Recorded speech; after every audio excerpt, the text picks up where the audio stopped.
നമസ്കാരം. കഴിഞ്ഞ ദിവസം നേഴ്സിംഗ് സംഘടനാ നേതാക്കളുമായി ഞാൻ മുഖ്യമന്ത്രി വി ഡി സതീശനെ പോയി കണ്ടത് ചിലരുടെ കുരു പൊട്ടിച്ചു. സോഷ്യൽ മീഡിയയിൽ ചില കമ്മികളും സുഡാപ്പികളും മറുനാടനെ പോലൊരു സംഘിക്ക് എങ്ങനെയാണ് മുഖ്യമന്ത്രി ഓഫീസിൽ ഇത്ര പ്രവേശനം എന്ന് പറഞ്ഞ് ആവേശത്തോടുകൂടി രംഗത്തിറങ്ങി. ഒരുപാട് പേർ, തേജോധരൻ പോറ്റി എന്ന താജുദ്ദീൻ അടക്കം നിരവധി പേർക്ക് കുരുപൊട്ടി. ഈ കുരുപൊട്ടവരിൽ മിക്കവരും അന്തം കമ്മികളും സുഡാപ്പികളുമായിരുന്നു. അവർക്ക് സഹിക്കാനേ കഴിയുന്ന കാര്യമല്ല മറുനാടൻ എവിടെയെങ്കിലും അംഗീകരിക്കപ്പെട്ടാൽ. മറുനാടനെ ജനം വെറുക്കുന്നു, മറുനാടൻ ഭയങ്കര സാമൂഹ്യ ശല്യമാണ് എന്നൊക്കെ പറഞ്ഞ് ഇവർ സ്വയം തൃപ്തി അടയാൻ ശ്രമിച്ചുകൊണ്ടിരിക്കുമ്പോൾ മുഖ്യമന്ത്രിയുടെ ഓഫീസിൽ മറുനാടൻ കയറി ചെല്ലുകയും മുഖ്യമന്ത്രി അടുത്തിരുന്ന് സംസാരിക്കുകയും ചെയ്യുമ്പോൾ പിന്നെ അവരെന്ത് ചെയ്യും? അതുകൊണ്ടാണ് അവർ ഒരു കാര്യം കണ്ടുപിടിച്ചു. മുഖ്യമന്ത്രി മറുനാടനോട് സംസാരിച്ചുകൊണ്ടിരിക്കുമ്പോൾ ചൂണ്ടുവിരൽ നീണ്ടിരിക്കുന്നു, മുഖ്യമന്ത്രി ഇറങ്ങിപ്പോടാ എന്ന് പറഞ്ഞതാണ് എന്നവർ വ്യാഖ്യാനിക്കുന്നു. ഇത്തരത്തിൽ സോഷ്യൽ മീഡിയയിൽ ആഘോഷിക്കുന്നതിനിടയിൽ എന്നെ ഞെട്ടിച്ചുകൊണ്ട് ഒരു മറുനാടൻ ശത്രുവിൻ്റെ പോസ്റ്റ് എൻ്റെ ശ്രദ്ധയിൽപ്പെട്ടു. ആ പോസ്റ്റ് മറുനാടൻ്റെ സ്വാധീനത്തെക്കുറിച്ചാണ്. അയാളുടെ വാദങ്ങളിൽ പലതും അബദ്ധജടിലമാണെങ്കിലും യഥാർത്ഥത്തിൽ മറുനാടന് ഈ സമൂഹത്തിലുള്ള സ്വാധീനത്തെ ഒരു മറുനാടൻ എതിരാളി പറയുമ്പോൾ അത് കേൾക്കാൻ ഒരു സുഖമുണ്ട്. അതുകൊണ്ട് പ്രിയപ്പെട്ട പ്രേക്ഷകർ അത് കേൾക്കണം എന്ന് തോന്നിയതുകൊണ്ട് ഞാൻ അത് വായിക്കുകയും അതിലെ ചില കാര്യങ്ങളിൽ വിശദീകരണം നൽകുകയും ചെയ്യാം. റിയാസ് വാൽക്കണ്ടി എന്നയാളാണ് ഈ കുറിപ്പ് എഴുതിയത്. നിങ്ങൾ കോട്ടയത്തോ ഇടുക്കിയിലോ കൊണ്ടുപോയി ദാവൂദിൻ്റെ ഫോട്ടോ കാണിച്ചാൽ 10 ഒരാൾക്ക് പോലും കമ്മ്യൂണിസ്റ്റ് വെറുപ്പിൻ്റെ പ്രചാരകനായ ദാവൂദിനെ അറിയില്ല. എന്നാൽ കേരളത്തിലെ ഏത് മുക്കിലും മൂലയിലും കമ്മ്യൂണിസ്റ്റ് വെറുപ്പിൻ്റെ പ്രചാരകനായ ഷാജൻ്റെ ഫോട്ടോ കാണിച്ചാൽ അറിയാം. ദാവൂദ് എന്ന് പറയുന്നത് മീഡിയ വണ്ണിൽ വർഗീയ വിഷം വമിപ്പിച്ചുകൊണ്ടിരിക്കുന്ന ആ വിഷജീവിയാണ്. അയാളെക്കുറിച്ച് അയാൾ അറിയില്ല, എന്നാൽ എൻ്റെ ചിത്രം കാണിച്ചാൽ അറിയാമെന്ന് പറയുന്നു. കമ്മ്യൂണിസ്റ്റ് വെറുപ്പിൻ്റെ പ്രചാരകനായ ഷാജൻ്റെ ഫോട്ടോ കാണിച്ചാൽ അറിയാമെന്ന് പറയുന്നു. ഇന്ന് കേരളത്തിൽ ജീവിച്ചിരിക്കുന്ന ഏറ്റവും വലിയ മീഡിയ സെലിബ്രിറ്റി ആരെന്ന് ചോദിച്ചാൽ അത് ഷാജനാണ്. മലപ്പുറം ജില്ലയിൽ ഇടതുപക്ഷം പൂജ്യമായതിനേക്കാൾ ആശങ്ക എനിക്ക് വൈക്കവും ഏറ്റുമാനൂരും ഉൾപ്പെടുന്ന കോട്ടയം ജില്ലയിലെ ഇടതുപക്ഷത്തിൻ്റെ സമ്പൂർണ്ണ തകർച്ചയിലുണ്ട്. അതിന് പിറകിലെ പ്രധാനപ്പെട്ട ശില്പി ഷാജനാണ്. സത്യം പറഞ്ഞാൽ രോമാഞ്ചം കൊണ്ടുപോയി. വൈക്കത്തും കോട്ടയത്തുമൊക്കെ ഇടതുപക്ഷത്തെ തോൽപ്പിക്കാനുള്ള ശേഷി എനിക്കുണ്ടെന്ന് ഒരു കമ്മ്യൂണിസ്റ്റുകാരൻ പറയുമ്പോൾ എങ്ങനെയാണ് രോമാഞ്ചം കൊള്ളാതിരിക്കുക? മുസ്ലിങ്ങളിൽ ഭൂരിപക്ഷം പേരെ ദാവൂദ് വിഷക്കുപ്പിയിലാക്കിയത് കേന്ദ്രം ഭരിക്കുന്ന BJP പേടിയിലാണ്. അതിന് വലിയ മിടുക്കൊന്നും വേണ്ട. എന്നാൽ ഷാജൻ കേരളത്തിലെടുത്ത പണി സാമ്രാജ്യത്തെ അനുകൂല പ്രമോഷൻ നടത്തി അതിൽ കമ്മ്യൂണിസ്റ്റ് വിരുദ്ധ വെറുപ്പ് ഉൽപ്പാദിപ്പിക്കുകയും അതിനെ UDFന് അനുകൂലമാക്കുകയുമായിരുന്നു. അദ്ദേഹം ഇങ്ങനെയാണ് പറയുന്നത്: മുസ്ലിങ്ങൾക്കിടയിൽ മോദി വിരോധവും സംഘപരിവാർ ഭയവും സൃഷ്ടിക്കുക എളുപ്പമാണ്, എന്നാൽ സാമ്രാജ്യത്വ വിരുദ്ധ നിലപാടിനെതിരെ ജനങ്ങളെ പ്രേരിപ്പിക്കാൻ പറ്റുന്നത് വലിയ സംഭവമാണ്. അത് ഞാൻ ചെയ്തെന്ന്. ഇവിടെ ഒരു വിശദീകരണം ആവശ്യമാണ്. എന്താണ് CPMന്റെ സാമ്രാജ്യത്വ വിരുദ്ധ നിലപാട്? അമേരിക്കയിൽ പോയി മുഖ്യമന്ത്രി പിണറായി വിജയൻ ചികിത്സ തേടുന്നതാണോ?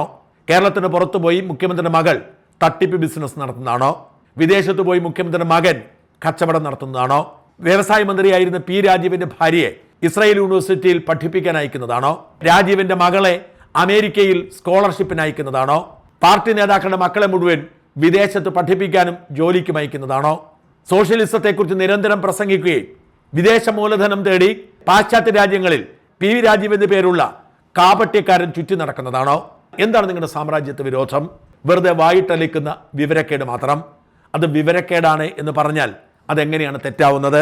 ഷാജൻ കാരണം കമ്മ്യൂണിസ്റ്റ് പാർട്ടിയുടെ അടിസ്ഥാന രാഷ്ട്രീയ സാമ്രാജ്യത്വ വിരുദ്ധതയ്ക്ക് കേരളത്തിൽ ഇന്ന് പുല്ലുവിലയാണ്. ഇതിനെ തിരിച്ചു പിടിക്കുക എന്നത് വലിയ പണിയുള്ള കാര്യമാണ്. ഷാജൻ പ്രത്യേകിച്ച് ഒന്നും ചെയ്തിട്ടില്ല. CPMന്റെ കള്ളത്തരങ്ങൾ, കാപട്യങ്ങൾ തുറന്നു കാട്ടുക മാത്രം ചെയ്തു. ഈ കാപട്യം ഉപേക്ഷിച്ച് പറയുന്ന കാര്യത്തിൽ അടിയുറച്ചു നിന്നാൽ ജനങ്ങൾ ഷാജനെ തള്ളിക്കോളും. ഷാജനോട് മുസ്ലിം സംഘടനകൾക്ക് വലിയ ശത്രുതയുണ്ടെന്നാണ് പലരും കരുതിപ്പോരുന്നത്. ലീഗിനെ പുകഴ്ത്തി ഒരാഴ്ച വീഡിയോ ചെയ്താൽ തീരുന്നതേ ഉള്ളൂ അതൊക്കെ. ഇവിടെയും ഒരു ക്ലാരിഫിക്കേഷൻ ആവശ്യമാണ്. മുസ്ലിം സംഘടനകൾക്ക് ചിലപ്പോൾ വിരോധം കാണും, എന്നാൽ മുസ്ലിം സമുദായത്തിന് എന്നോടോ മറുനാടനോടോ ഒരു വിരോധവുമില്ല. ഞാൻ പറയുന്നത് സത്യമാണെന്ന് അവർക്കും മനസ്സിലാവുന്നതാണ്. അവർ എൻ്റെ മേൽ സംഘിപ്പട്ടം ചാർത്തി ഇത്രമാത്രം വേട്ടയാടുന്നത്. കേരളത്തിൻ്റെ സാമ്രാജ്യത്വ വിരുദ്ധ രാഷ്ട്രീയത്തെ അടപടലം അട്ടിമറിച്ച ഷാജൻ സ്വാഭാവികമായും കേരളത്തിലെ ഏറ്റവും സ്വാധീനമുള്ള മനുഷ്യനാണ്. ഞാൻ വീണ്ടും ആവർത്തിക്കുന്നു റിയാസെ, കേരളത്തിൻ്റെ സാമ്രാജ്യത്വ വിരുദ്ധ രാഷ്ട്രീയത്തെ അല്ല ഞാൻ അട്ടിമറിച്ചത്. സാമ്രാജ്യത്വ വിരുദ്ധ രാഷ്ട്രീയത്തിൻ്റെ പേരിൽ കാട്ടിക്കൂട്ടുന്ന കാപട്യങ്ങളെ, കള്ളത്തരങ്ങളെ, നുണകളെ, ചതിയാണ് ഞാൻ ചോദ്യം ചെയ്തത്. സതീശന്റെ മന്ത്രിസഭയിൽ മന്ത്രിമാരെക്കാളും സ്വാധീനം അയാൾക്ക് ഭരണത്തിലുണ്ടാകും. ഇതും തെറ്റാണ്. ഞാൻ ആരുടെയെങ്കിലും അടിപ്പാവ കഴുകി ശീലിച്ചയാളല്ല. പിണറായി വിജയനുമായി അടുത്ത ബന്ധമുണ്ടായിട്ടും 2016 പിണറായി മുഖ്യമന്ത്രി ആയതിനു ശേഷം ഞാൻ സെക്രട്ടേറിയറ്റിൽ കയറിയിട്ടില്ല. ഇപ്പോഴും അതുതന്നെയാണ് എൻ്റെ നിലപാട്. ഞാൻ ഇന്ന് അവിടെ പോയതും ആ ഫോട്ടോ എടുക്കേണ്ട സാഹചര്യമുണ്ടായതും പാവപ്പെട്ട നേഴ്സുമാർക്ക് നീതി നേടിക്കൊടുക്കാൻ ആരുമില്ലാത്തതുകൊണ്ടാണ്. ഈ കമ്മ്യൂണിസ്റ്റ് സാമ്രാജ്യത്വ വിരുദ്ധ ശക്തികളാണ് സഭാ നേതൃത്വത്തോട് ചേർന്ന് നിന്നുകൊണ്ട് ഈ നേഴ്സുമാരെ ഇത്രകാലം കബളിപ്പിച്ചത്. ആ കബളിപ്പിക്കൽ പുതിയ സർക്കാരും തുടരുമ്പോൾ അവർക്ക് നീതി നേടിക്കൊടുക്കാൻ ഞാൻ കൂടി ശ്രമിച്ചു എന്ന് മാത്രം. അല്ലാതെ സെക്രട്ടേറിയറ്റ് കയറി ഇറങ്ങി മന്ത്രിമാരെ കൊണ്ട് കാര്യം സാധിക്കുന്ന കൂട്ടത്തിലല്ല ഞാൻ. ദുർബലരായ മനുഷ്യർക്കൊരു ആവശ്യം വന്നാൽ അവിടെ എനിക്കെന്തെങ്കിലും ചെയ്യാൻ പറ്റിയാൽ പോയെന്ന് വരാം. അല്ലാതെ മന്ത്രിമാരെ കാണാനോ അവരിൽ നിന്നും ആനുകൂല്യം കൈപ്പറ്റാനുള്ള സ്വാധീനമോ താല്പര്യമോ എനിക്കില്ല എന്ന് തിരിച്ചറിയുക. ഷാജന്റെ മുൻ സഹപ്രവർത്തകൻ ഒരാൾ ഇന്ന് മുഖ്യമന്ത്രി ഓഫീസ് ജീവനക്കാരൻ കൂടിയാണ്. IAS-കാരും IPS-കാരും ഷാജന്റെ ആരാധകരാണ്. ഷാജന്റെ മുൻ ജീവനക്കാരൻ എന്ന് പറഞ്ഞ റോയി മാത്യുവിനെ ചെറുതാക്കരുത്. ദേശീയ മാധ്യമങ്ങളിലടക്കം പ്രധാനപ്പെട്ട വലിയ മാധ്യമങ്ങളിൽ ചീഫ് എഡിറ്റർ പദവിയിൽ ഇരുന്ന ആളാണ് അദ്ദേഹം. ഒരു പ്രതിസന്ധി ഘട്ടത്തിൽ കുറച്ചുകാലം ഒരു കൺസൾട്ടന്റായി മറുനാടനോടൊപ്പം ചേർന്ന് നിന്നു എന്ന് മാത്രം. അതുപോലും നിങ്ങളുടെ വെറുപ്പിന്റെ ഉൽപ്പാദനമായി മാക്കരുത്. IAS-കാരും IPS-കാരും ഷാജന്റെ ആരാധകരാണ് എന്ന് പറയുമ്പോൾ UDF വന്നതുകൊണ്ടല്ലോ. LDF-ന്റെ കാലത്തും അങ്ങനെ ഉണ്ടാവുമെന്നല്ലേ. നീതിബോധമുള്ള സകല മനുഷ്യരും IAS-കാരും IPS-കാരും പ്രൊഫഷണലുകൾ മാത്രമല്ല, സാധാരണ പോലീസ് ഓഫീസർമാർ പോലും മറുനാടനോട് ആദരവുള്ളവരാണ്. അവർക്കറിയാം ഞങ്ങൾ പറയുന്നത് നീതിയാണെന്ന്, സത്യമാണെന്ന്. നിങ്ങൾ എന്തെല്ലാം കെട്ടുകഥകൾ ഉണ്ടാക്കിയാലും അത് വിശ്വസിക്കരുത്, സത്യത്തിനൊപ്പം നിൽക്കണമെന്ന് അറിയാവുന്നതുകൊണ്ട് അവർ വിശ്വസിക്കുന്നു. അയാൾക്ക് സംസ്ഥാനത്ത് ഏത് ഓഫീസിലും കയറിച്ചില്ല. അയാളുടെ പേരുള്ള കേസുകളിൽ ഈ നടപടികൾ പോലും ഉണ്ടായേക്കുമെന്ന് സംശയമുണ്ട്. അയാൾ കോൺഗ്രസിന് ചെയ്ത സംഭാവന മനോരമയ്ക്ക് പോലും കഴിയാത്തതാണ്. കേരളത്തിലെ ഏറ്റവും സ്വാധീനമുള്ള മനുഷ്യൻ ഇന്ന് ഷാജനാണ്. ദയവായി മനസ്സിലാക്കുക, എനിക്കുള്ള ഒരു സ്വാധീനവും ഉപയോഗിക്കേണ്ടതില്ല എനിക്കെതിരെയുള്ള കേസുകൾ നേരിടാൻ. ഒരു സ്വാധീനത്തിനും ഞാൻ ഒരിക്കലും ശ്രമിച്ചിട്ടുമില്ല. എനിക്കെതിരെ പിണറായി വിജയനും അദ്ദേഹത്തിൻ്റെ കൂട്ടാളികളും എടുത്തത് കള്ളക്കേസുകളാണ്. ആ കള്ളക്കേസുകളെ കോടതി വഴി നേരിടാൻ തന്നെയാണ് എനിക്കിഷ്ടം. അല്ലാതെ ആരുടെയും കാലിൽ പിടിച്ച് അതിനെ അട്ടിമറിക്കാൻ ഞാൻ ശ്രമിക്കുകയുമില്ല.